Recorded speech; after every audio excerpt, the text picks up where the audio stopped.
Writing Wednesdays with Mary. Welcome to class. Hi, I'm Mary Billeter. I'm a local writer here in Wyoming, and I'm also a fiction writing instructor at the local community college in their outreach department. And social isolating is tough, right? And so I thought a good COVID break would be to condense my 6-week courses that meet once a week for 2 hours into 6 very brief, 10 minutes or less YouTubes on writing to get you started.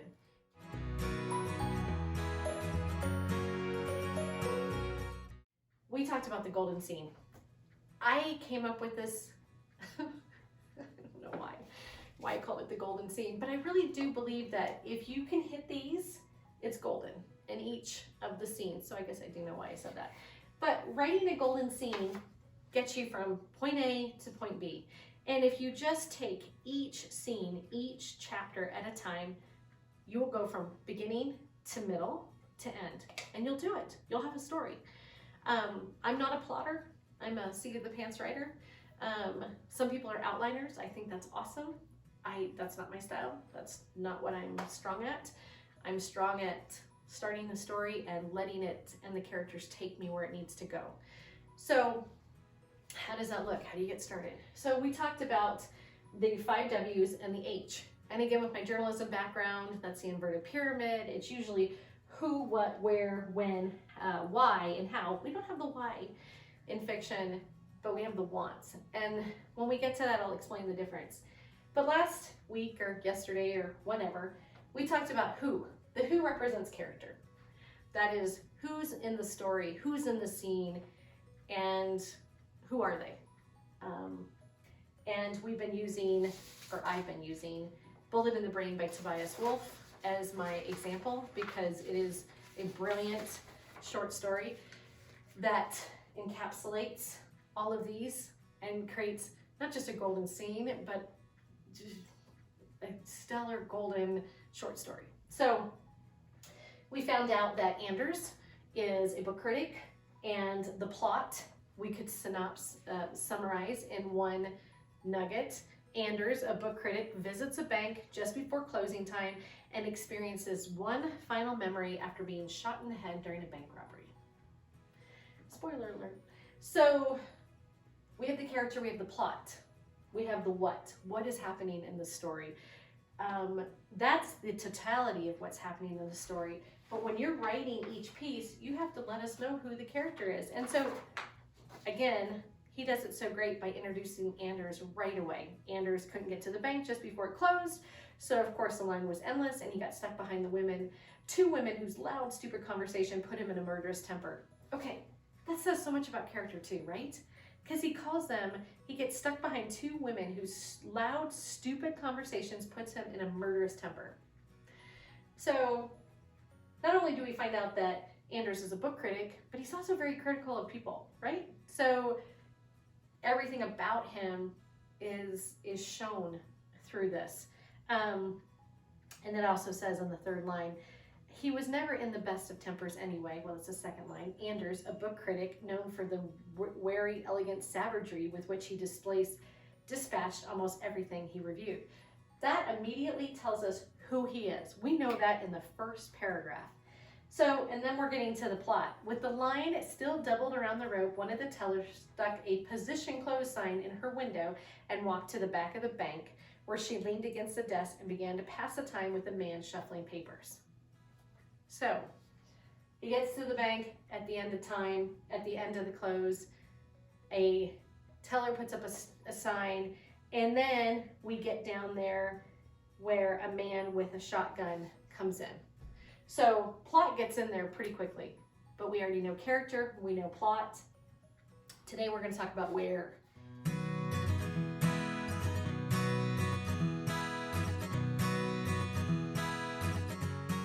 So we know that it's taking place in a bank with the line still doubled around the rope, right? We know that it's congested, it's busy, it's the end of the time period. So we know our character, he's a book critic, he's critical of people. We know the plot is unfolding at the end of the day at a bank. We know the setting is a bank because it is also told to us right in the very first line. Anders couldn't get to the bank until just before it closed. I mean, right around there. So let's move down to when.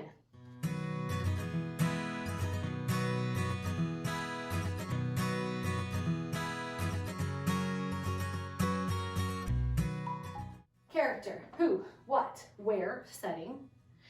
Setting's important because you can't assume the reader knows where you're placing this, because often when we're writing, it's very clear in our head, but we're not making it clear on the paper. So setting is a very, very important piece to putting the readers there with you. You want them in your head, in the story. So then we get to when. So when did this take place? And the authors, so what does tone have to do with when? Okay, so we know this is probably 21st century. It's modern, maybe 20th century. But when the story happens and the author's attitude and the feelings towards the work, is it joyful? Is it melancholy? Is it angry? Is it mysterious? Is it romantic? Tone becomes your when. So again, remember, we're wanting to integrate all this into a scene.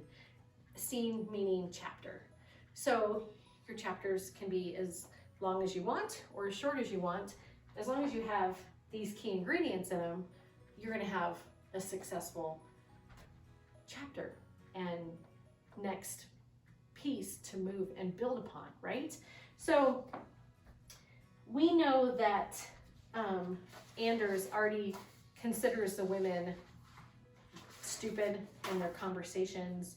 And then when the women in front of Anders broke from their conversation, when that teller put up the sign that says closed, the women in front of Anders broke off their conversation and watched the teller with hatred.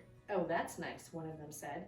She turned to Anders and added, confident of his accord, one of those little human touches that keep us coming back for more.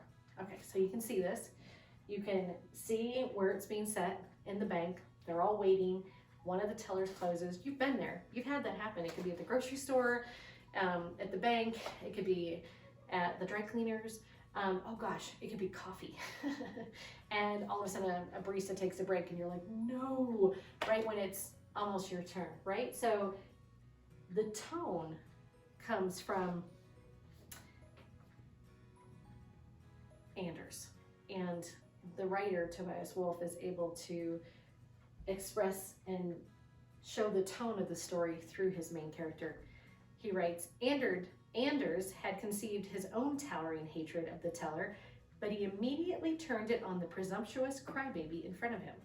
Damned unfair, he said. Tragic, really. If they're not chopping off the wrong leg or bombing your ancestral village, they're closing their positions. Okay, so we know Anders has, not only is he a book critic who criticizes, he's also very sarcastic, right? And beautifully done. I just love that. So he's quick-witted, he's able to give her a 1-2. All of that creates tone. It creates this repartee between these characters. Anders doesn't even know these women, right? He just was the unlucky guy that got behind them in line and had to hear their conversation, which he already judged as stupid. He's already aggravated at having to be at a bank right before close. The bank is already crowded. A teller puts up the closed position, and that just sets off more of his tone. And instead of taking his frustration out at the teller, he turns it on to the two women in front of him. And all of this is being shown.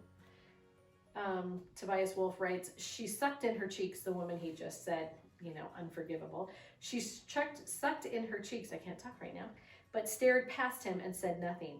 Anders saw that the other woman, her friend, was looking in the same direction. And then the tellers stopped what they were doing and the customers slowly turned and silence came over the bank. Two men wearing black ski mask and blue business suits were standing to the side of the door. One of them had a pistol pressed against the guard's necks. The guard's eyes were closed and his lips were moving. The other man had a sawed-off shotgun. Keep your big mouth shut, the man with the pistol said, though no one had spoken a word. one of you tellers hits the alarms, you're all dead meat. Got it? The tellers nodded. Oh, bravo, Anders said. Dead meat. He turned to the women in front of him. Great script, eh? The stern brass-knuckle poetry of the dangerous classes. She looked at him with drowning eyes. Okay, wow.